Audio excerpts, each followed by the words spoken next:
ایک یہودی عالم دین جن کا نام عبداللہ بن سلام تھا رضی اللہ تعالی عنہ، جب نبی کریم صلی اللہ علیہ وسلم مدینہ منورہ میں آئے تو ان کے دل میں خیال آیا کہ ہم تورات میں آخری نبی کی نشانیاں پڑھتے آئے ہیں، چلو چل کے ملیں، دیکھیں تو صحیح وہ نبی کون ہیں جو مکہ سے مدینہ تشریف لائے ہیں۔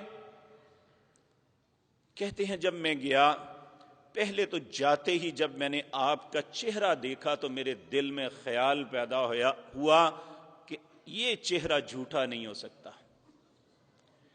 کہنے لگے پھر اس کے بعد یہ آپ کا پہلا خطبہ صدارتی تھا جو بحیثیت سربراہ مملکت آپ نے مدینہ منورہ میں ادا فرمایا تھا۔ کہتے ہیں میں وہاں بیٹھ گیا، آپ لوگوں کو ایک خطبہ ارشاد فرما رہے تھے، میں نے کہا میں بات تو سنوں کیا کہتے ہیں۔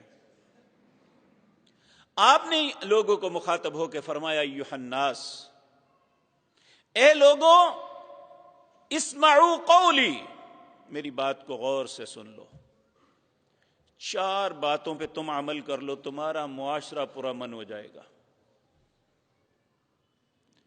ان میں سب سے پہلی بات آپ نے فرمایا افشوا السلام، سلام کو عام کر دو، کہ ہر آدمی جو ہے، جو بھی شخص ہے، دوسرے کی سلامتی کا ضامن بن جائے۔ میرے بھائیو، ہم یہ سمجھتے ہیں کہ جو شخص ہمارے ساتھ اچھا نہیں ہے وہ منافق ہے، حالانکہ منافق وہ ہے کہ جو اسلام کے احکامات کے اندر بددیانتی کرتا ہے۔ اب سلام کرنا اسلام کا حکم ہے، حکم کیوں ہے کہ تم اسے دعا دو کہ السلام علیکم، تم پہ سلامتی ہو، ورحمت اللہ، تجھ پہ اللہ کی رحمتیں ہوں، وبرکاتہ، اللہ کی برکتیں تم پہ نازل ہوں۔ اور اگر میں یہ سب کچھ کہنے کے باوجود اپنے دل کے اندر یہ بات رکھتا ہوں کہ اس بندے کو نقصان دینا ہے یا اس بندے کو نقصان پہنچے، تو اس کا نام منافقت ہے۔ اصل میں ہم میں سے اکثر لوگ سمجھتے نہیں ہیں سلام ہے کیا۔ سلام تو یہ ہے کہ ہم نے زبان دے دی کہ میری طرف سے تمہیں سلامتی ہے، تم محفوظ ہو، میری طرف سے نقصان نہیں ہوگا۔ اب اسے حکم ہے اس کا جواب دو۔ جواب کیا دینا ہے؟ وعلیکم السلام، بھئی تم پہ بھی سلامتی ہو۔ اگر تم نے میری سلامتی کی بات کی ہے اور تم نے مجھے یقین دلایا ہے کہ میری طرف سے تم سلامت ہو، اور اللہ سے دعا گو بھی ہو کہ میں ہر شر سے محفوظ رہوں، ہر چیز، ہر مصیبت سے مجھے سلامتی نصیب ہو، تو پھر میں بھی یہ کہتا ہوں وعلیکم السلام ورحمت اللہ وبرکاتہ، اللہ تجھے بھی سلامت رکھے، اللہ تجھ پہ بھی اپنی رحمتیں نازل فرمائے، اللہ تجھے بھی اپنی برکتوں سے مستفید فرمائے۔ اور میرے بھائیو دیکھیں کتنی عجیب بات ہے کہ کام ہمارے معاشرے کی درستگی کے لیے کیا جا رہا ہے، لیکن اللہ اس بات کا بھی انعام دیتے ہیں۔ نبی کریم صلی اللہ علیہ وسلم تشریف فرما تھے، آپ کی مجلس میں ایک شخص آیا، آ کے کہنے لگا السلام علیکم۔ آپ نے جواب دیا تو آپ نے یہ فرمانے لگے 20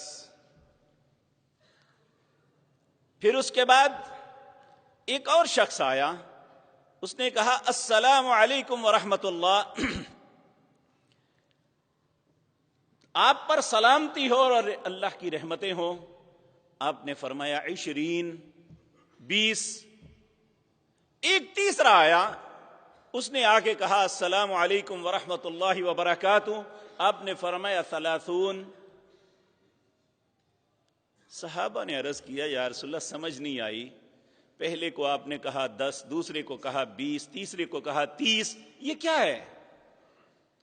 آپ نے فرمایا پہلے نے کہا السلام علیکم، وہ 10 نیکیاں لے گیا، دوسرے نے کہا السلام علیکم ورحمت اللہ، وہ 20 لے گیا، تیسرے نے کہا السلام علیکم ورحمت اللہ وبرکاتہ، وہ 30 لے گیا۔ یہ تو چلتی پھرتی نیکیاں مل رہی ہیں۔ ہم ایک دوسرے کی سلامتی کے ضامن بھی بن جائیں گے۔ آج ہمارے ملک کا سب سے بڑا مسئلہ کیا ہے؟ یہی کہ ہم ایک دوسرے سے اپنے آپ کو محفوظ تصور نہیں کرتے۔ کاش ہم اللہ اور اس کے رسول کی بات کو مان کے ہر شخص جو ہے ایک دوسرے کی سلامتی کا ضامن بن جائے۔ یہی بات اہل مدینہ کو رسول اللہ نے سب سے پہلی سمجھائی تھی، افشی السلام، سلام کو عام کر دو۔ اور میرے عزیز بھائیو، جو انسان سلام سے بھی آگے بڑھتا ہے، دوسرے سے مصافحہ کرتا ہے، السلام علیکم بھی کہتا ہے اور ہاتھ بھی ملاتا ہے، نبی کریم صلی اللہ علیہ وسلم نے فرمایا اگر یہ دونوں اخلاص کے ساتھ ایک دوسرے سے مل رہے ہیں، دونوں کی نیتیں اچھی ہیں، واقعتاً ایک دوسرے کی سلامتی کے ضامن ہیں اور بن رہے ہیں، ان کے ہاتھ جب دونوں کے الگ ہوں گے اللہ دونوں کے گناہ معاف کر دیں گے۔ اب فائدہ ہمارا ہے، ہمارے معاشرے میں پیار اور محبت بنتا ہے، اور اللہ اس بات کا بھی انعام دے رہے ہیں اگر ایسا کرو گے تو میں تمہیں یہ انعام دوں گا۔